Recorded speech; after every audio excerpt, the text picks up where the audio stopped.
We are ready to go. Hey Joseph, hi. Hi, Manpreet. Thanks for joining, man. Thanks Joseph, looking forward to it. Good, good. There is what I was telling my wife how many times I take. The first 5 minutes is still anxious and concerned and a little bit of a scare. But I guess anyway, it's natural. okay. I hope all of you are able to see my screen. Yeah, we can, Joseph. Yeah. Okay. So thanks for joining. Today's topic, what we are going to talk about is mimicking a master. The mimicking the master. So we talked about smart cuts. We all want to be successful, and there are a couple of ways to be successful in the smart cuts. The first point is the society and everybody tells us there are certain dues that you need to pay. It will take 14 years to become a VP from a project manager. SmartCut says there are genuine shortcuts that are available that we can pick up and we can bypass unnecessary cycles. One of the SmartCut is mimicking a master. So I'm going to talk about that. That's now, if I were to ask you, what do you want to be? What's your goals and everything? Not a lot many people can think deeply and then say, okay, this is what I'm going to do. But if I were to ask, what do you want to be, whom you want to be, then probably it is easier for you to say, okay, this is what I want to be, right? And you might say, Joseph, you know what? Mimicking, isn't it wrong? Isn't copying something wrong? I want to give you two pieces, but before that, let me give you this particular quote from one of my favorite philosopher. He has gone into uh, there's a whole bit of a concept in mimicking and anti-mimesis and all of that, and he has mastered in that. And one of the things that he talks about is imitation is the human intelligence in its most dynamic aspect, because you are looking at somebody, or it could be an object or anything. You are looking at something and you want to mimic, and there is no static element here. There is dynamic. You are changing as it happens. And this happens when we were when we were infant. Like a lot of boys, we mimic our fathers. We say whatever that we want to be. When we are, say, for example, 5 years old or 10 years old, we think our father is the superhuman. He knows everything. And then we cross that particular age, and then we think he doesn't know anything. And then you come to my age, my goodness, how did he manage anything at all? He should be, it's so humbling to know that he even raised us. So even as infants, we mimic. And anybody who has an infant, or say, for example, kids under the age of 5, they will certify that kids mimic all the time, right? But I also want to give you another example. In our own lifetime, when we were young, China used to be called as a copycat country. They would copy anything. You, there's a Louis Vuitton bag or a shirt or cars, whatever it is, they copied everything. Now, what happened was, from that copy, they built enough infrastructure that now all of the manufacturing started happening in China. I'm sure you know, like, say, for example, iPhone or laptops, all of these things are made in China. So from a copycat country, it evolved into a manufacturing hub. Guess what? Today, they file more patents than the US. They file more patents than Europe. So now, from copycat, they were just mimicking. Then they went into made in China. They became a manufacturing hub. And now a lot of innovation is happening. They have found their own roots. In this particular session, that is what I want to talk about. How you can copy, how you can find your own dynamic elements, contextualize it to your own context, and then you can innovate on your own. The first thing is, how do you discover these masters? Now, we are living in Instagram world, Facebook world. So it is very easy. A lot of people are showing off. A lot of people are coming in and saying, hey, I have done this, I have done that. And especially if you're on Clubhouse, everybody will talk about, I just sold $1 million company and I'm looking for another venture and all of that kind of a thing. And I also deal with quite a lot of entrepreneurs and venture capitalists. One of my friends made this particular comment. I think it is very relevant. Many of these entrepreneurs do not even make what fixed deposits give us, the returns that fixed deposits give us. So yes, there is a lot of show off. There are a lot of people that are there on Facebooks and Instagrams and so on and so forth.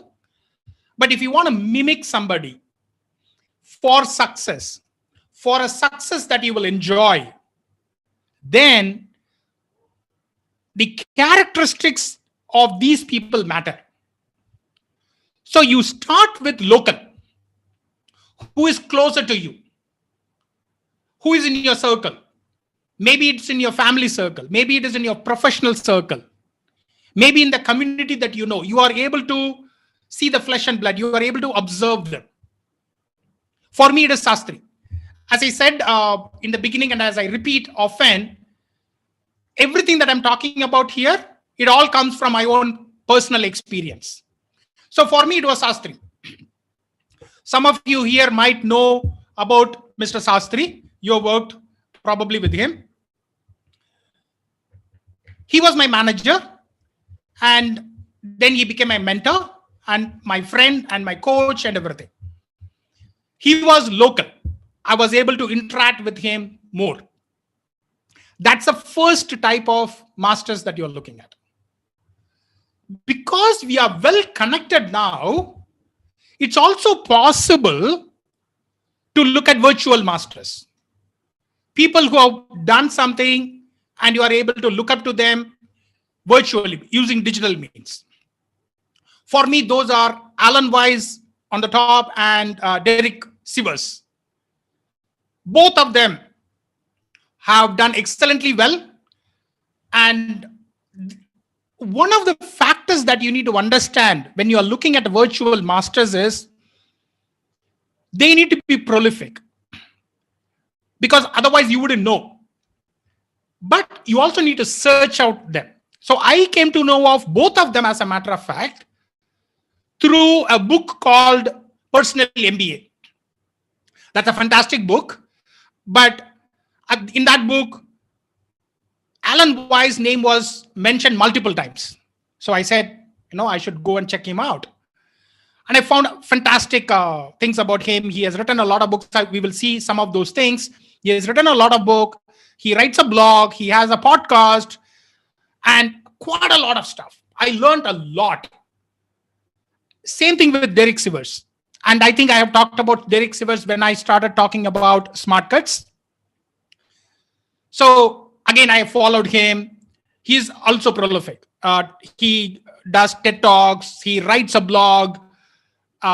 He has a mailing list, so on and so forth. So using virtual means, using digital means, you are able to locate these masters. But this is like in two layers, right? Local and then the virtual. There's also a third layer, which is historical. The historical figures who lived, with whom you can't really know, but you can see their works, you can learn about them and read about them. For me, it is Saint Paul and Napoleon. While growing up, I was a huge fan of Napoleon. I would read everything that is there about him. And again, St. Paul. I've read a lot about St. Paul. I've done my own research on St. Paul. So likewise, you also can go in these three layers. Local, in your own close circle, with whom you can talk, with whom you can observe. You can observe them in different situations, tense situations. I have observed Sastri very closely. I've worked with him. I have discussed with him very closely. So you can observe them in different dimensions of life, different tense situations of life. Then digital. Again, it is not, there is no face-to-face interactions, but that is possible to have a lot of engagement with them. I've sent emails to Mr. Alan Wise, Dr. Alan Wise and Derek Sivers. They reply back. If I ask some questions, they will reply back. So you can interact with them. Of course, that is not possible with the historical persons, but that is also some of the masters. Now, who I am now, it's kind of a mixture of all of these things. The ideas of these people, the lifestyle of these people, and even writing methods. I have almost copied all of these things, and it's kind of I have found my own. So again, imitate to innovate. So I have imitated the beginning, and I'm trying to innovate in the way that I can do now. So this is first. You have to discover your masters. Closer they are to you, it is much easier for you to talk to them, understand their life principles, and so on and so forth. Now, what are the factors you can use to see who should be your masters? Again, look at when you are working, when you are talking to people, when you are in your community, see whom you are attracted to. Ask, why are you attracted to them? Are you attracted to them because they are showing off, or are you attracted to them for certain characteristics? And then go and talk to them. Similarly, read maybe on LinkedIn, see whose books are coming again and again. Go and read the Amazon reviews and see what kind of reviews are coming in. See if you can interact with them, right? So when you do all of these things, you'll be able to understand who is your master. And they could be many also, right?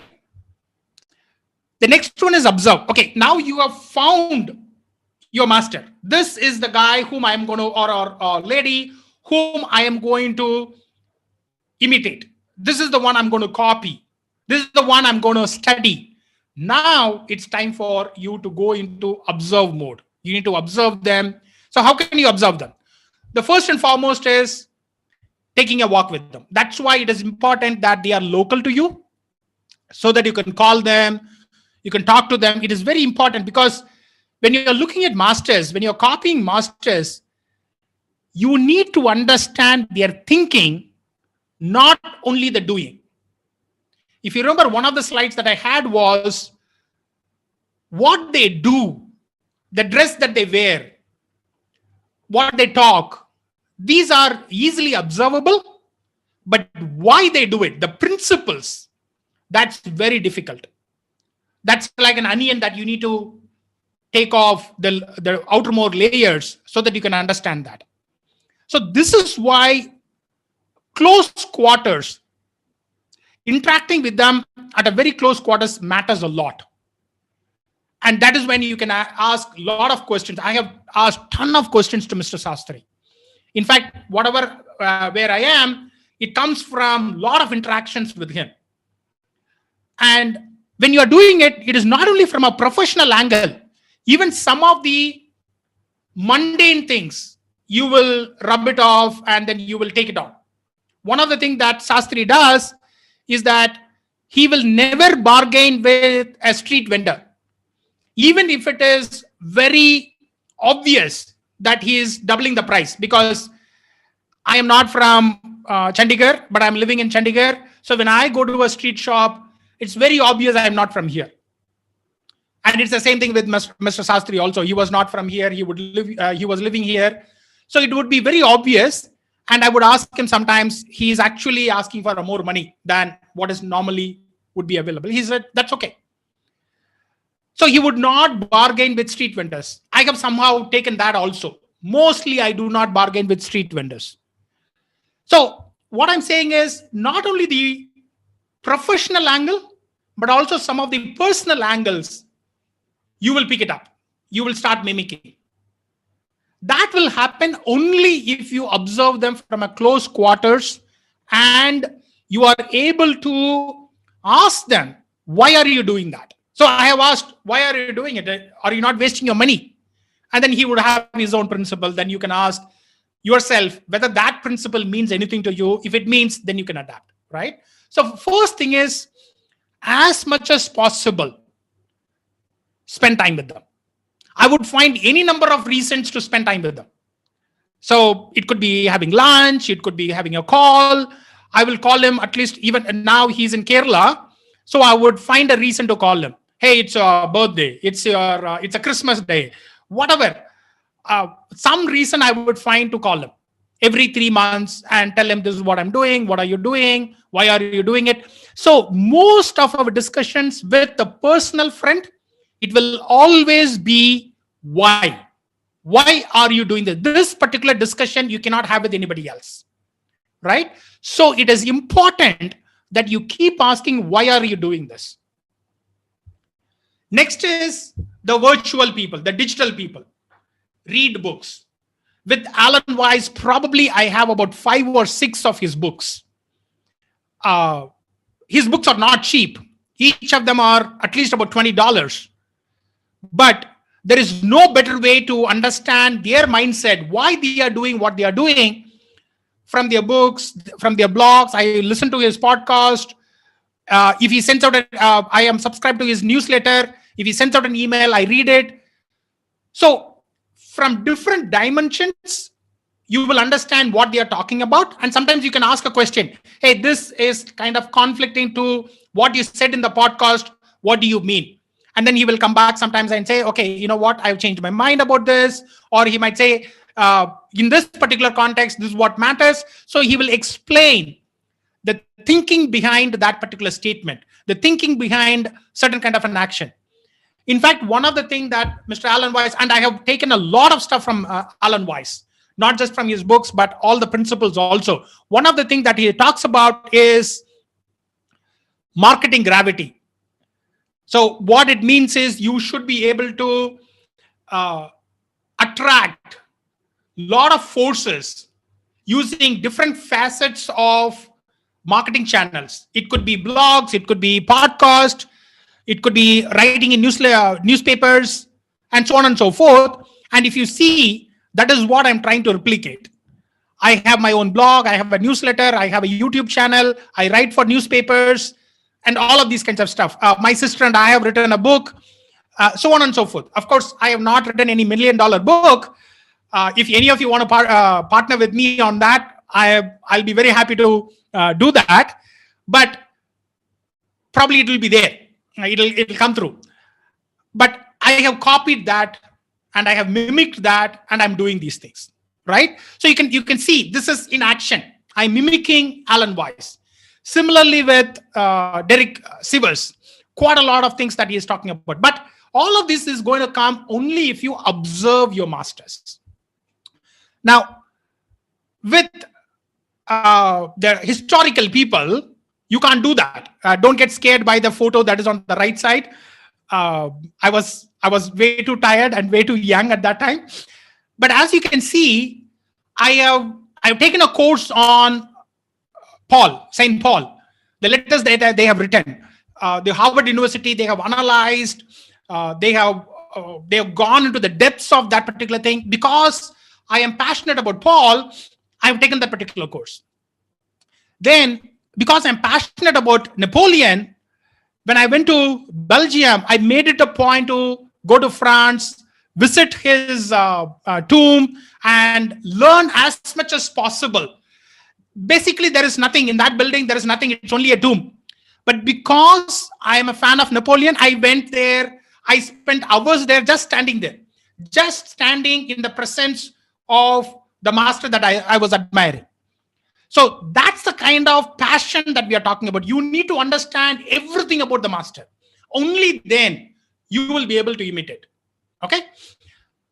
Now, before we go to imitate, let me stop and ask if you have any questions. Let me answer them now. Any questions you have? Maybe you can put it out into the chat.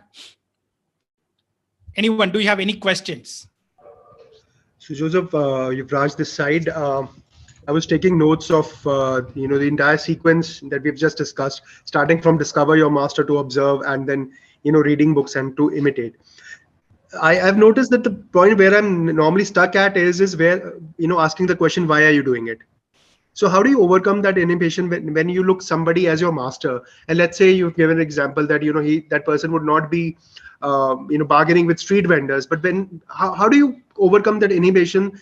You are looking at this person as a role model, and then you are even questioning his decisions. So how do you eventually get over that thing? Yeah, very valid point. Thanks, Yuvraj. I didn't ask that particular question on the day that I started following him or started talking to him. It took me almost like 4-5 years. Even now, when I talk to Sastri, I would have quite a lot of respect. I would still address him with a lot of respect, even though he tells me, hey, now we are associated at least for about 15 years. So he will say, hey, Joseph, we know each other for 15 years. You shouldn't treat me like this. But still, for me, he's still a master that I still like to mimic. Correct. But after quite a bit of spending time with him, like say, for example, when I was in Delhi, I've spent at least months together working with him on an everyday basis. So then there are a lot of informality that comes in. And then you can ask those questions. Okay, that's one. Two, over the period, you also improve. One of the things that comes from Alan Weiss, one thing that he insists almost on everything, we fail to fulfill our potential, not because we lack talent, not because we lack opportunities, not because of any other aspect, but because we lack self-esteem. Mm-hmm. We lack self-esteem. So anytime I have made it a point, and he talks about this, again, these are all some of the things that you observe and then you kind of inculcate into you. One of the things that he talks about is whenever you are talking to somebody, talk to them as a peer. Okay. So whether I'm talking to a CEO or I am talking to my son, I talk to them as a peer. I ask myself, what would be important for this particular person? So I also talk to a lot of CEOs, people who run government consulting. Say, for example, there will be 500 people reporting to them, right? So 300, 500 crore budget worth of people. When I talk to them, I ask this question, how can I be a peer to them? When you put that hat and when you ask yourself that question, and when you are able to raise up to that standard, right? First thing, what happens mainly is when you say, okay, I want to be a peer, most of the people will think only of the dress. It is absolutely important. Dressing is absolutely important. It is not anything less. But more importantly, can you talk to them about the problem that they want? Can you floor them with an insight? Insights are the ones that are going to set you apart. Not anything else. You can have fancy dress, but if you're not able to bring out a challenge or challenge them with your insight, this is how it is going to happen in the future. Are you ready? They are not going to respect. So if you can develop a mechanism, so a couple of things. One, you need to have self-confidence. Two, you need to have informality with that particular master. Three is that you need to think how you can talk to that person as a peer. And how can you talk to the person as a peer? You should be able to develop an insight. Those are the things that I would say. That's a very good question, Yuvraj. Thanks. Anybody else has any question? Or Yuvraj, if you have any other questions. If anyone else has any questions, please let me know. Thanks, JJ. And I think the hardest of all these 3 points is talking as a peer. I think that's the most hardest thing to get into, over a period of time. When you're Absolutely. It is not easy at all. And that is what I teach in my course. gravitas wins. In wins, I'll talk about it at the end. One of the aspects is insights. You need to have these insights. Only then you can stand apart from the crowd. Otherwise, it's not going to happen. Anyone else has any questions? Hi, Joseph. I just want to add one thing here about you only, that as you were talking, that when a leader speaks to his junior, to his or her juniors, he should treat them as their co peer. So this is one of the best qualities that you have. So when first time I interacted with you, it was something like, okay, so he's also at my level. He's not a CTO. So that was the first impression I got from you, and that built the relationship gradually. And today you are one of the important mentors who steers my professional and personal life. Thanks, Brahm. I didn't bribe him to say that, but thanks, Brahm. And I mean, that's a great. Thanks for that input, Brahm. If I was able to do that I learned from Alan Weiss. He always insists. If you read any one of his book, if you want to start at his book, you can start at getting started with his with consulting. He will say that you need to talk to people as peers. And if Brahm has observed it from me, that's because I learned that from Alan Weiss. So again, in a way, I'm glad that I've been able to, imitate my master, the Alan Weiss, right? So in that, I'm happy. Any other questions? And Joseph, I have a comment here to make. I know as a master, it'll be very humble for a master to think, his mentee to be a peer, right? But for a mentee to think that I'm a peer might rob away the chance of learning, because until and unless you look up to someone, like you say, you respect and regard Mr. Shastri, until you have that equation of a mentee and a mentor, the learning is not 360. What do you have to say about that? Partially I agree and partially I don't agree. And what it means is, see, we are not, and this is another, kind of an insight that you need to have. Mm-hmm. See, we are not in an agricultural or industrial era. Yeah. Where age indicates experience, which indicates maturity. Okay. So say, for example, in an agricultural world or an industrial world, somebody who is 50 years has, say, for example, 20, 30 years of experience, he will have everything to know about that particular machinery.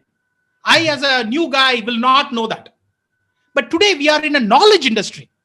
Mm-hmm. In a knowledge industry, that is not the case. So Alan Weiss and Sastri are masters in something. They are prolific in something. Mm-hmm. Probably I am better in something else. Right? So it's always a give and take. That's one.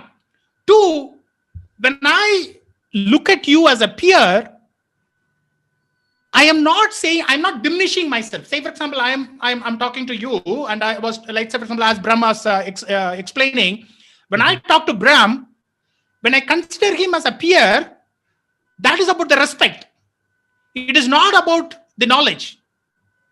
I am saying, and I am not expecting, hey, why can't he understand it? I am understanding it. Why can't he understand it? So I don't do that. Mm-hmm. So it is about the respect. It is not about the knowledge. So when I talk to my son as a peer, it's about the respect. It's not about the knowledge. I do know that he doesn't have that knowledge that I'm talking about. Right? So that is, if you are able to do that split, the difference between respect and knowledge, then you will keep the respect, you will learn, and you will continue to keep the respect. That's the way I would approach that. Sure. Thanks, Joseph. Any other questions before I go on? And as a matter of fact, this particular platform, if you have any questions, you should feel free to talk to me. Right? This probably is the practice ground for you. Why would you not ask a question? One, this is a stupid question. Most of us, we do not ask a question because we think what we ask is a stupid question. Maybe not. I don't think what Yuvraj asked or Sumit asked was a stupid question. There is a possibility that they think that. Why should I ask that question? Or when I go online, I will start fumbling. That's a fear. So they don't ask a question. Those are the things that you need to overcome. That's why I said, as Alan Weiss said, the first and foremost thing for you to grow is self-esteem, the self-confidence that comes from the self-esteem. So if you have any questions, feel free to ask me now. I'm not saying I know all the answers. I'm not a guru, but if you have any questions, this is the platform that you can ask. You can practice your self-confidence and self-esteem here. Okay. So next we are going to talk about imitate. So we have talked about, okay, now I have this, right? Now to imitate, I have discovered, I have observed. This is the most difficult part of this exercise. Because now what's happening is, it's one thing to read. You need to have self-confidence. It is entirely another when I am talking to a CEO of even a small company, let's say, for example, 30 crore company, not big, okay, just 30 crore company. You will feel intimidated. You are sitting in his office, it's lavish, big office. You are sitting there and you are telling yourself, and you are taking a breath before you enter the office. I need to feel confident. I need to feel confident. And I have to have self-esteem. You said all the pep talks. You go and sit there, everything goes for a toss. He asks you one question and everything that you thought you have to say, it's all forgotten. Right? This is the most difficult part. But if you do this is where the most growth happens. None of you will believe, other than my sister, I don't think anybody is here who has seen me from my college days. None of you will believe me. When I graduated out of college, I wouldn't speak one single sentence in English. That's me. Okay? And I used to suffer from inferiority complex, which means I forget about a 30 crore company CEO. I wouldn't go and talk to Yuvraj. That is what I was. So this is the most difficult factor, the phase of mimicking a master.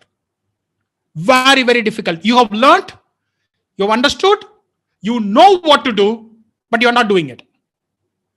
If you don't do that, there is no growth. My favorite example is from the Hindu mythology. Karnan. I have quoted this multiple times. Karnan knew, he had the knowledge of the war. But at the most crucial moment when it was needed, he had a curse and that curse came into effect and he forgot. Right? So we all suffer that kind of a curse. So you need to come out of that. How can you come out of it? Practice, rehearsals. So this particular thing, this is the 8th session that I have. And this is not something that I cooked up today. I've been practicing this, right? I've been practicing. When I say it, as Brahm was saying, I've been living through this particular principles for years. But still, today I rehearsed. I went through each of the slides, what I'm going to say. I have taken notes. I said it out loud. I rehearsed. Then what happens is when the moment comes, even if you fumble, you might be less than what you wanted to be, but it is still far better than what you would have been. So say, for example, imagine the conversation that you will have. Say, for example, I'm going to take, because I'm seeing Yuvraj and Brahm, I'm going to take the example of Yuvraj. So say, for example, Yuvraj has to go and present to a project manager of a 300 crore project. What I would say is, okay, now you know, okay, self-esteem is needed and you have to talk to him as a peer. Two things you know. What I will do, I will sit down 3-4 days prior to that presentation I will list out what it would mean as talking to him as a peer. What are the questions that he will ask? Why would you ask that question? What is the business problem that he's trying to solve? And is there any insight at all that you can gain which will make him to say, yes, I got this insight from Yuvraj. And then I will put it out in the way that I can explain to him, and I will rehearse that. I will rehearse as much as possible so that it becomes second nature to me. So as I said, I wouldn't be able to speak a single sentence in English. If I'm able to do it now, countless hours of practice. I would stand in front of mirror and I will speak. And I will record. I will reply it back and all of those kinds of stuff. Right? So this is the most difficult part. The other thing that you need to understand is you need to contextualize it. This is where you are discovering yourself. This is where you are discovering yourself. You need to contextualize it. Now, Alan Weiss might say something that may not be applicable to Indian population. It may not be applicable to the environment that I'm working. So I cannot, this is another mistake a lot of people do. One is that they are afraid to do it and they fumble, they don't implement it. But even if they want to implement it, they do not contextualize it. They try to just take whatever is there and put it out into this. That will never help you. One of the examples that I always give is from an old Tamil movie. Again, I don't think other than my sister, there is anyone here in who understands this Tamil, but I will say this in English. And some of you, people like Abhinav and all might have known this particular joke because I have said this multiple times. So there are two people. One is, there is a guy called Kaundamani and there is another guy called Sendil. One guy is very intelligent. You can call him as a master for this particular discussion that we are talking about. And he's the village master, village head. Everybody admires him. He's very intelligent. So Sendil wants to mimic him, wants to even outrun him. So he keeps asking, what should I do? When will people respect me? And all of those questions. So he says, Kaundamani says, okay, you follow me. You can follow me. You understand what I'm saying. You observe me. Everything that I'm talking to you about.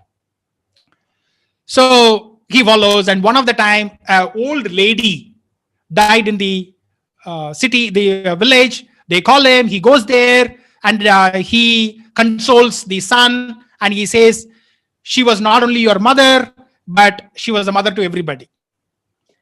And that's it. He has noted it down. Sendil, this guy notes it down. He takes a note. He puts it in his note. He says, okay, this I have understood. This is what I should say.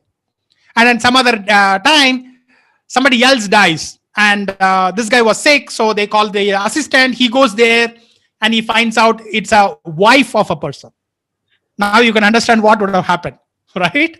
He goes there. He does not contextualize it. He does not understand the principle behind that. And he goes and utters, she was not only your wife, she was a wife to the whole village. That's a mistake that we all do. We do not contextualize the lesson from our master. When we do that, we transform ourselves. We are no more a mirror image of the master. We are our own. Then people will be able to see a unique picture of you, a unique model of you. Now, today, if somebody were to see me, I don't think they will see Sastri. I don't think they will see Alan Weiss. They will see me. But I am an amalgamation of all of these people. But why this has happened? Because I was able to contextualize it. Because I was able to apply those lessons within the situations where I am. So that is why I was able to transform, right? So any questions so far? Any questions? Anybody has? Nothing? Instead of imitating, then it can be implying.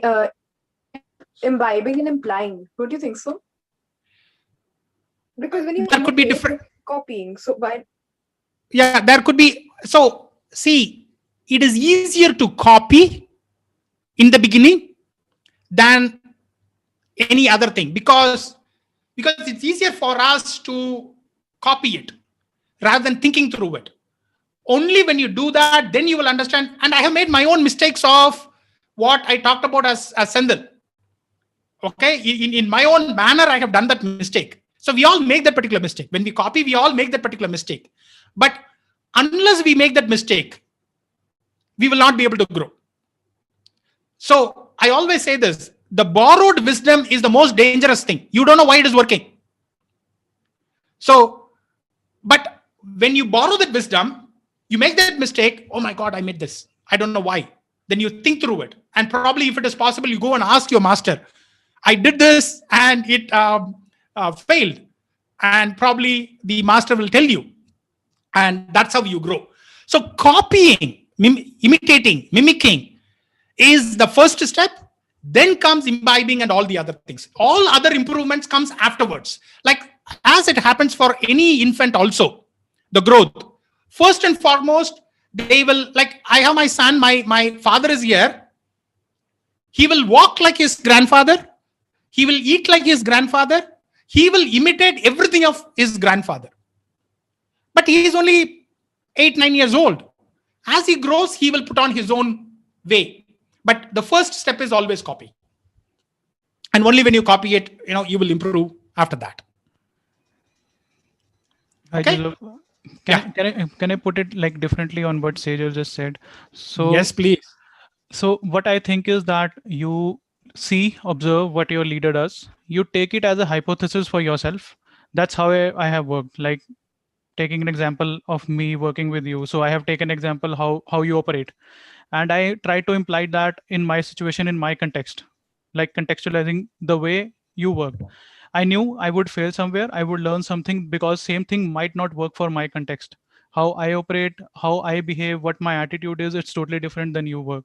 So everybody has their own personality to it, and some things work for somebody and some things does not work for somebody. Absolutely, yes. Yeah. That's the point. Yeah. Something will work for, so that will come in. I mean, you use that particular word, contextualizing it. You need to contextualize to your aspect of it, your situation. Yes, Gagan, please go ahead. Yeah. So one of the things that you taught us is, firstly, recognize or identify who your mentors can be. Once you have identified them, build a close-knit relationship with them, so that which can be done with the help of spending more time with them.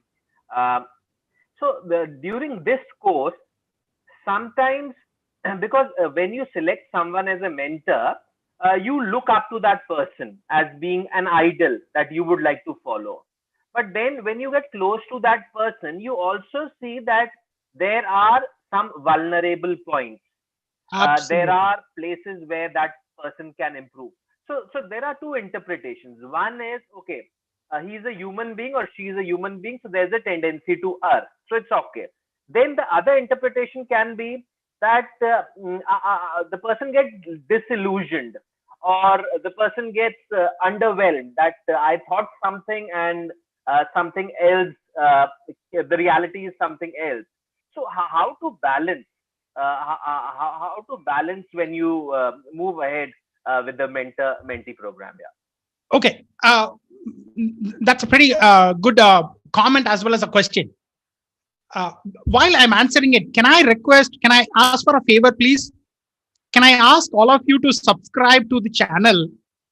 If you're not subscribed so far, can I ask all of you to subscribe to the channel? I put it in the chat. So while I'm answering Gagan and Kishore, I would appreciate if you can subscribe to this particular channel. Okay. Now, one,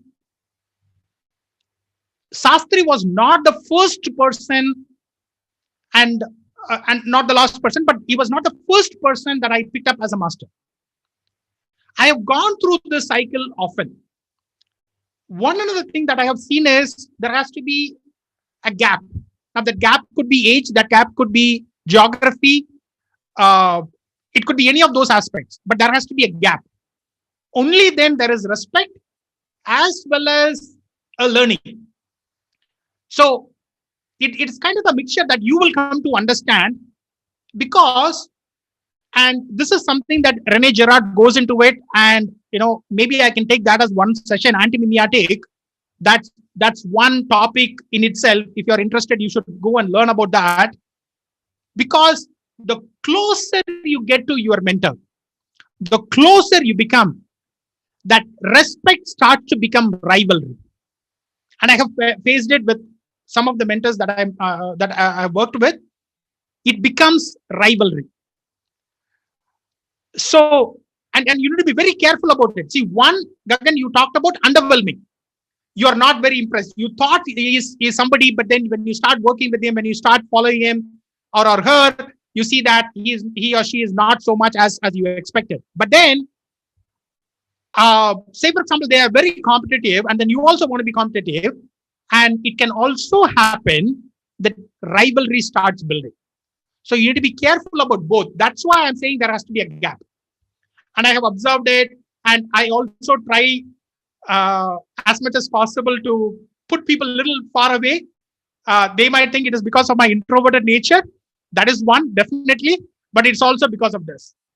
Because when there is a lot of closeness, there is a rivalry. We go and target the same thing, and then there is a rivalry. So both, to achieve both, there has to be a gap.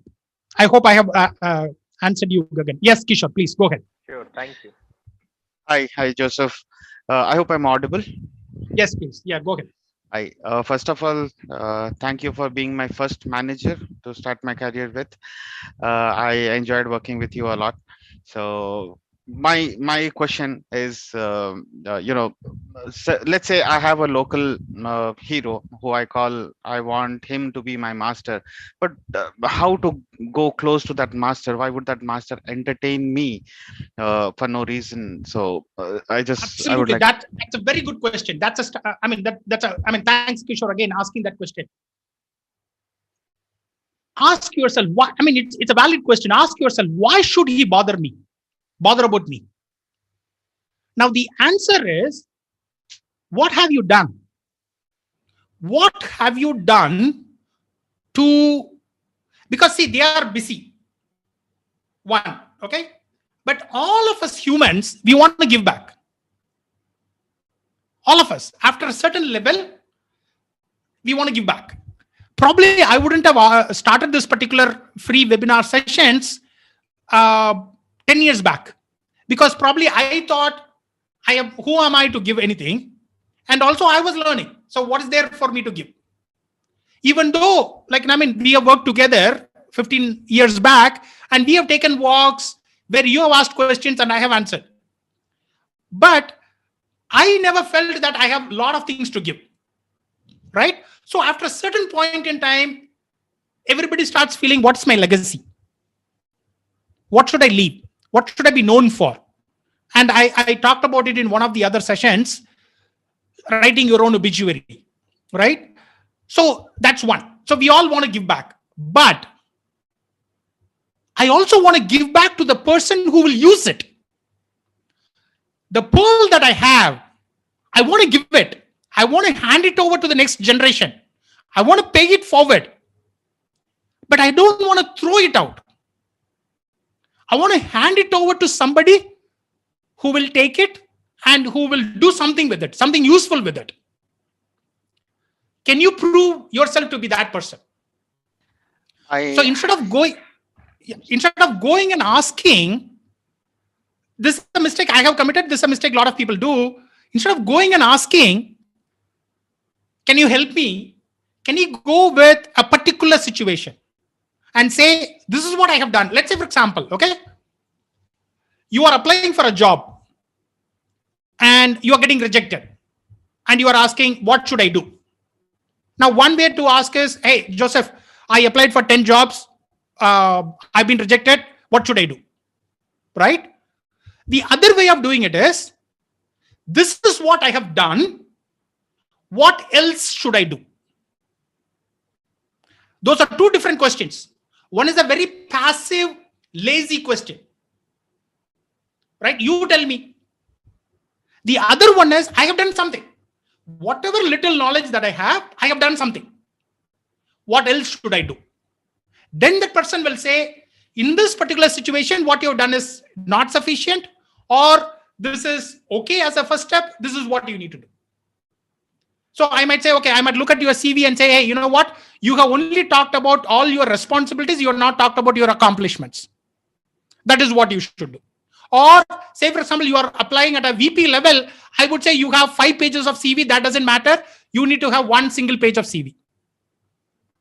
Right? But so this is the difference. What have you done which proves not usefulness to the mentor, which proves the advice that they will give you, you will take it seriously and run with it. So if you are able to show that, everybody is happy to help. I'm sure, like now, you can pick up any random person here, Brahm, anybody, they'll be happy to help others. Like say, for example, Sumit asked Brahm, he doesn't know. He just say, hey, you know what? We met in this webinar. Can you help me? The first thing that Brahm is going to say is, okay, if I know this, I'm a marketing guy. I know how to market, how to build a personal brand. But if I give my advice, if I give my 1 hour to Sumit, will he use it properly? If Sumit is able to prove that, hey, you know what? I have done this. I am going on LinkedIn every day. I'm posting a quote. I'm posting an article that I've read, but still, you know, the profile views is not much. I'm not doing this. So what should I do? Then Brahma will be able to say, okay, you've done this. This is what you need to do. So you need to prove that you will respect and honor the advice that you are getting from the mentor. If you are able to do it, they will be very, very happy to talk to you about this. Okay, that's a very good question. So let me complete with, see, to do all of these things, you need help. And that's where my course comes in. So I talk to you, you can stand out only by insights. I hope, like, I mean, in this particular session, you've gotten certain insights. Now, you need self-control, and you should be able to build a network to implement this. That's the community that I'm building. With Abhinav, with Mr. Kurana, Gagan, and Vibor, those are all here. That's the kind of a community that I'm building, who are helping each other, but challenging each other, who are mentoring each other, right? So that's the kind of help that you need. And this is how people are, this is not the first time, like now my Brahm is here, Nitin, who is the Chief Digital Officer of Edelweiss, he took the course. Mr. Kurana and Sajal are here on this particular course. All of them have benefited in one fashion or the other.